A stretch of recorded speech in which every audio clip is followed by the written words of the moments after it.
Sederalun, tim medis dari RSUD Biren melakukan tes swab COVID-19 pada sejumlah pejabat di lingkungan Pemkab Biren. Selain para staf ahli dan kepala SKPK, tes swab juga dilakukan pada camat, termasuk sejumlah wartawan.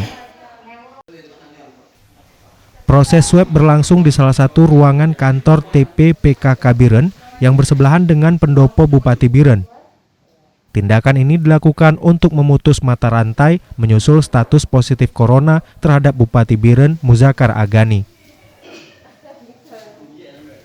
Sebelum diketahui positif COVID-19, Muzakar sempat mengadakan rapat dengan pejabat dan hampir seluruh kepala dinas. Dan diharapkan tes swab menjawab sejauh mana tingkat sebaran COVID-19 di lingkungan pejabat Pemkab Biren. Dari Biren, Yusmandin Idris, Serambi On TV.